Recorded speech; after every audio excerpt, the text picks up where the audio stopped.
An old couple hires you to babysit a doll, but you quickly learn there's more than meets the eye. Our story begins with Greta on her way to meet the Hillshires and their son, Brahms.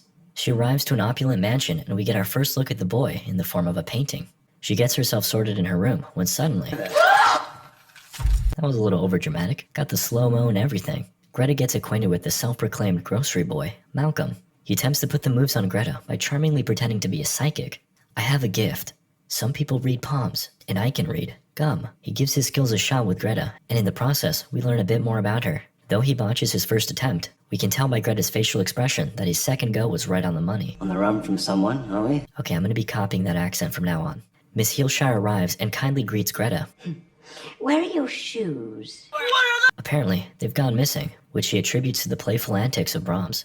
I think it's about time we meet the fellow. Daddy? No, not him. Him. You having a giggle, mate? Malcolm eases the tension with a quick greeting before leaving. Realizing this is not a joke, Greta plays along. She then heads to Brahms' room with Miss Hillshire. Along the way, she states that they've had a number of nannies come and go, but none were quite as young and pretty as Greta. Greta is made to practice dressing Brahms while facing intense scrutiny from Miss Hillshire. He's not a baby, Miss Evans. You needn't be so delicate. Moving on, my boy likes poems. You do poems? I know all the words to green eggs and ham. I love Dr. Seuss. Walk it in my pocket. Uh-oh, Brahms. Keep your shit solid, man. Next up is music. It's his world. He likes it rather louder than I prefer. The trio has lunch, and Brahms is looking dapper as ever as he eyes Greta. Afterwards, Mr. Hillshire shows her another one of her duties, tending to the traps. The missus is convinced the rats will get into the walls, and also, Brahms doesn't like animals. He's very shy. Mr. Hillshire concludes their chat by mentioning he knows this all looks rather odd. However, it's important she understands that despite appearances, Brahms is very much still with them. Do you understand? We cut to the peculiar parents praying and manifesting good vibes with Brahms. God bless Greta. Sus. They request some privacy, then emerge with good news.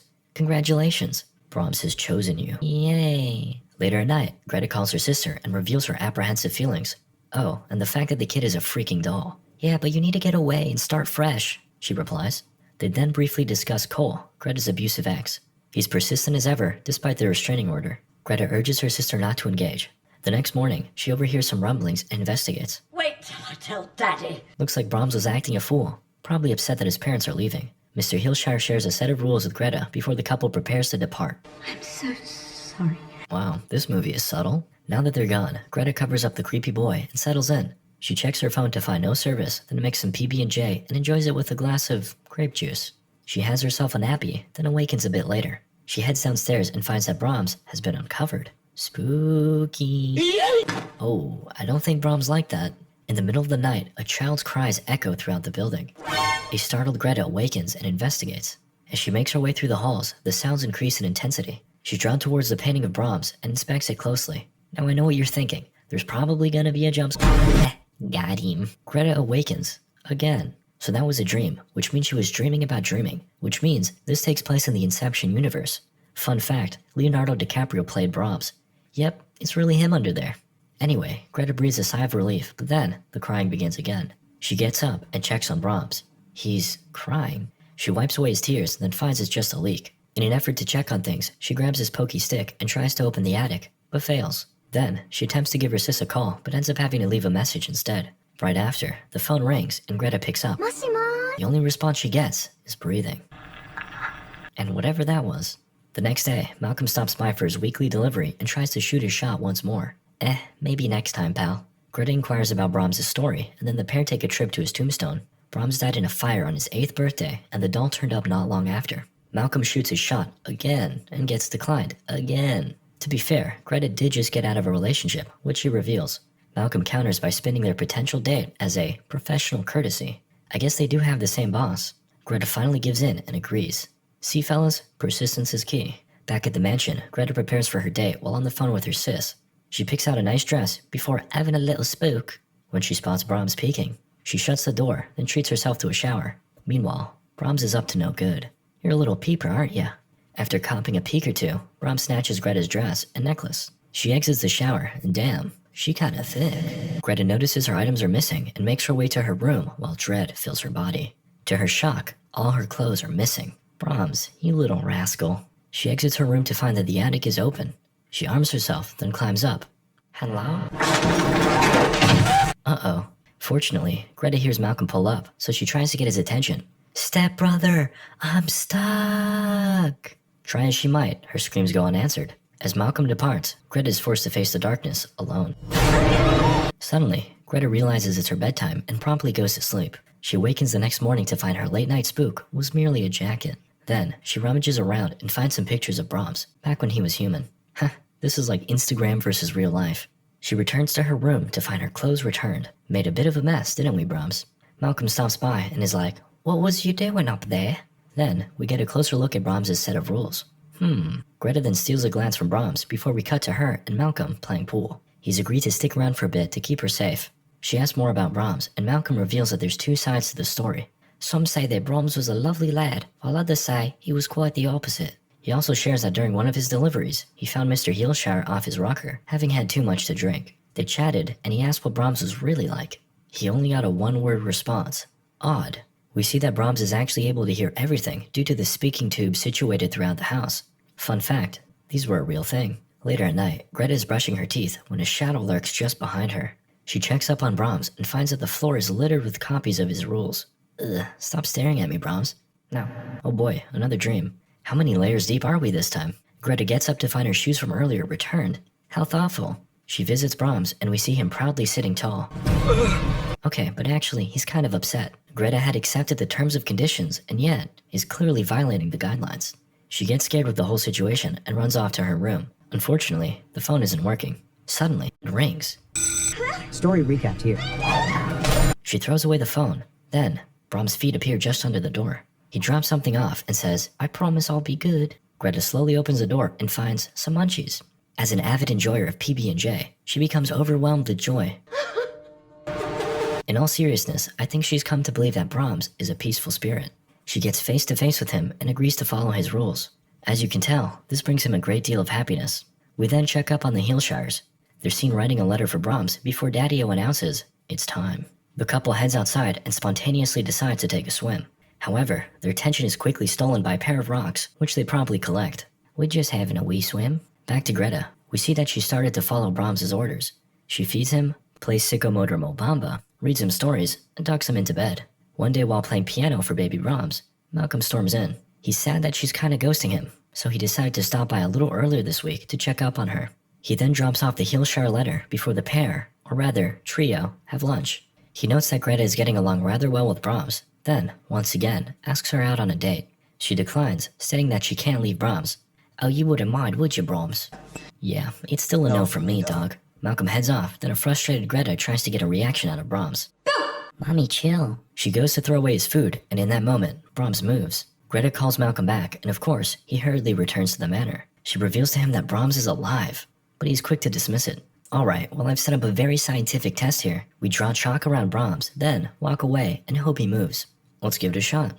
They head to another room, then Greta knocks on the walls to signal Brahms. No dice. Okay. This time, it'll really work. She whispers to Brahms and warns that she really needs him to do this, or she'll be forced to leave. They run off, she knocks, and the spirit reveals itself. Oh shite, he really moved. Told you so. The pair heads out for a little walk, and Greta opens up about her abusive ex, Cole. She was actually pregnant around the time they broke up. However, Cole caused her to lose the baby. Heartbroken, she took this job in another country in an attempt to get away. Greta states that she now feels a motherly connection to Brahms. Just like the Heelshires, she knows what it's like to lose a child, and feels as though Brahms chose her for this reason.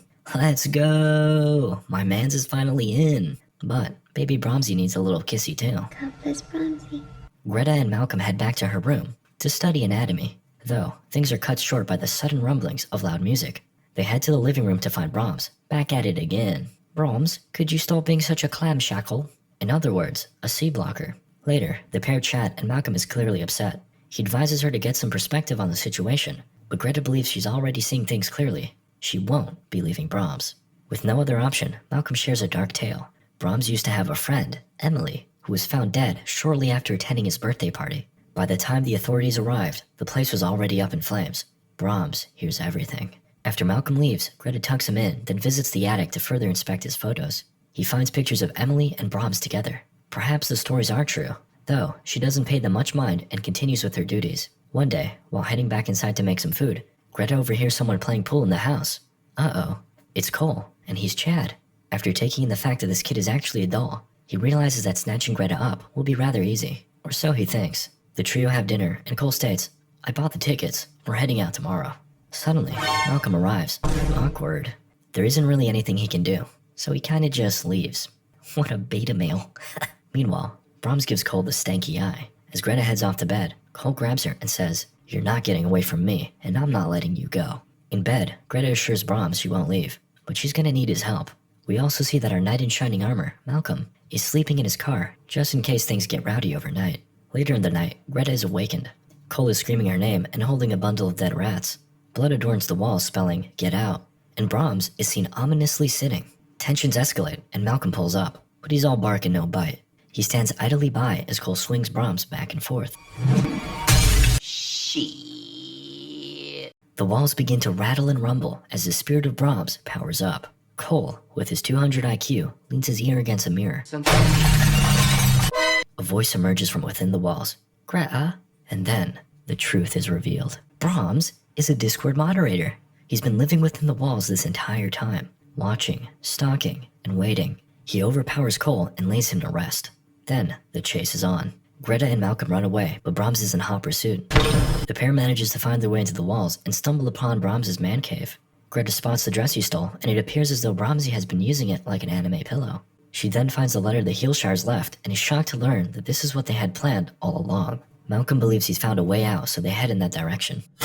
There we go, the way out. Greta struggles to open it, and Brahms is quickly approaching. Malcolm volunteers to stay behind and fight for her safety. Heh, simp. Despite likely being an avid watcher of Japanese cartoons, Brahms is pretty strong. Meanwhile, Greta manages to escape, but as she flees, Brahms warns that he'll kill Malcolm if she doesn't come back. Yeah, I think I'm good. And that's the end of the movie. Just kidding. Apparently, Greta has a heart of gold, so she returns. She greets Brahms and says, "See, I promised I'd never leave you.